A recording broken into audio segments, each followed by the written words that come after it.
हम अभी तक पढ़ रहे हैं प्राकृतिक कायिक प्रवर्धन।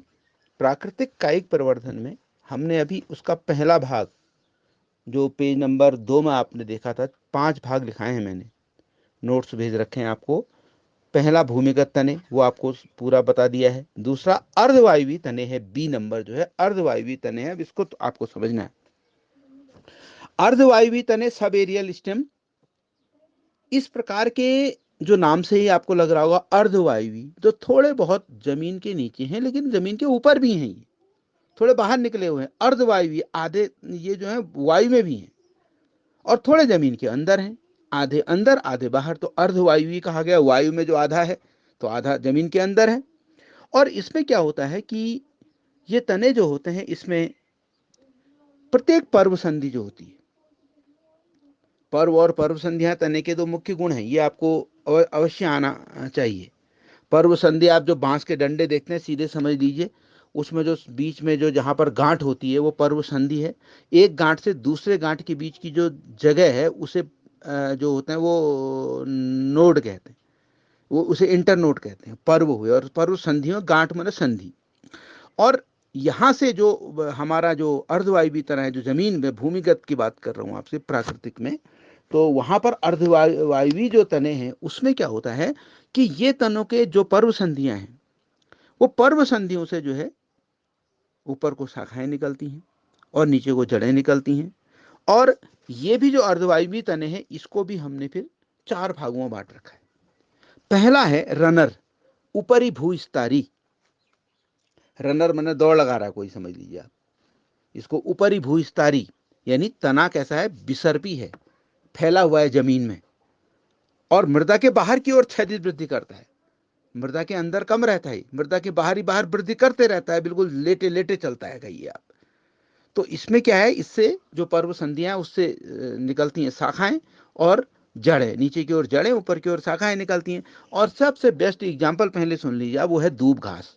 तो दूब घास को आप देखिए किस तरह से दूब घास आगे को बढ़ती है, जहां से वो जड़ें निकल रही, ऊपर को तना निकल रहा है। थोड़ा सा उखाड़िए दूब को कहीं पर से, यहाँ पर खूब दूब घास आपके आसपास है तो आप देखेंगे जड़ें निकल रही, ऊपर को तना निकल रहा है, वो स्थान जो है पर्व संधि का है। और इस तरह से तना आगे को बढ़ रहा है। इस तरह से चलने वाले तने को हम ऊपरी भूस्तरी कहते हैं। ऊपरी भूस्तरी, ऊपरी आप समझ गए, ऊपरी मैंने ऊपर, भू मैंने पृथ्वी के ऊपर, स्तरी में चलने वाला है। और दूसरा जो टाइप है, अभी दूब घास है, आप देख लीजिए, चित्र मैंने आपको भेज रखा है, चित्र में समझाने की कोशिश कर रखी है। साइनोडोन जो दूब घास है, उसका उदाहरण, बेस्ट उदाहरण है बहुत जल्दी समझने के लिए। अब दूसरा जो है एग्जाम्पल, भू स्तरिका है, ऑफसेट। और ये ऑफसेट विशेष रूप से मैं आपको बताना चाहूंगा कि जलीय पौधों में पाया जाता है। जो जलीय पौधे होते हैं वो एक बेस्ट एग्जाम्पल होते हैं ऑफसेट के। और यहाँ पर भी पर्व संधियां जल निमग्न होती हैं, और प्रत्येक पर्व संधि से पत्तियां निकलती हैं, और उसमें नीचे की ओर जड़ें, ऊपर की ओर जो पत्तियां, लेकिन अंतर इतना ही है कि ये पानी के अंदर है। और जो समुद्र शोक है, वाटर हाइसिंथ जिसको बोलते हैं, तो वो सबसे बेस्ट एग्जाम्पल है इसका, वाटर हाइसिंथ का। इसको आप जरूर देखिएगा, चित्र मैंने आपको उसमें ऑफसेट किस प्रकार से बड़ी पत्तियां होती हैं, खूब घेर लेती हैं एक स्थान पे, फिर दूसरे स्थान पे भी एक रॉड शेप्ड स्ट्रक्चर जो ऑफसेट का होता है उससे आगे बढ़ता है। और धीरे धीरे ये भाग अगर अलग भी हो जाते हैं पानी के झोंकों से या अन्य कारणों से, तो ये अलग पौधा बना देता है। पिस्टिया में भी ऑफसेट पाया जाता है। पिस्टिया एक पौधा है, लेकिन मैंने आपको उदाहरण जो भेज रखा है वाटर हाइसिंथ का भेज रखा है, ये समुद्र शोक का भेज रखा है, जिसको जो है बहुत ही खतरनाक माना जाता है तालाबों के लिए, समुद्र शोक को। ये पूरा का पूरा ऑक्सीजन जो है तालाब की खींच लेता है, काफी चौड़े पत्ते होते हैं, तो पूरी ऑक्सीजन को खींच लेता है। और उसके कारण जो है, जो वहाँ पे जो पानी होता है, वो पानी में ऑक्सीजन की कमी हो जाती है, फलस्वरूप वहाँ की मछलियाँ या अन्य जीव जंतु जो तालाब के होते हैं उनको हानि पहुँचती है। तो ये बहुत बेकार भी माना जाता है वाटर हाइसिंथ, बहुत हानिकारक भी होता है, और बहुत जल्दी बढ़ता है, बहुत ही तेजी से बढ़ता है ये था दूसरा, जिसको हम ऑफसेट बोलते हैं। तीसरा है सकर। और सकर क्या है, ये तना है, ये ऐसा तना है, सब आप देख रहे हैं कि इन तनों की विशेषताएं हैं अपनी अपनी। और किस प्रकार से ये तने प्राकृतिक कायिक प्रवर्धन कर रहे हैं वो देख रहे हैं आप। तो जो सकर है उसको बोलते हैं अंतः भू स्तरी, यानी ये तना जो होता है मिट्टी के अंदर क्षैतिज बढ़ेगा, मिट्टी के अंदर दूब घास मिट्टी के ऊपर बढ़ रही थी, उसको रनर कहा था हमने। ये जो तना है अंतः भूविस्तारी का, ये जमीन के मिट्टी के अंदर क्षैतिज बढ़ रहा है और शाखाएं इसकी बाहर को निकलती रहेंगी। और इसका भी उदाहरण आप अपने घर में देख सकते हैं। सबसे बेस्ट एग्जाम्पल जो है इसका पुदीना है।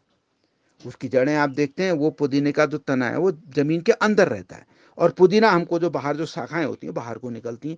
इसका भी मैंने चित्र बना के किस प्रकार से मिट्टी के अंदर ये पुदीना बढ़ता है, और ये सकर इसको बोलते हैं। इस तरह के कृत्रिम प्राकृतिक कायिक प्रवर्धन को हम इसको जो होते हैं वो अर्धवायवीय तनों में पढ़ रहे हैं, जो थोड़ा ऊपर नीचे रहते हैं, जमीन के ऊपर नीचे रहते हैं, तो उसके प्रकार पढ़ रहे हैं। तो पुदीना इसमें एग्जाम्पल है। अगला जो चौथा एग्जाम्पल है स्टोलन है, जिसको हिंदी में भू स्तरी बोलते हैं।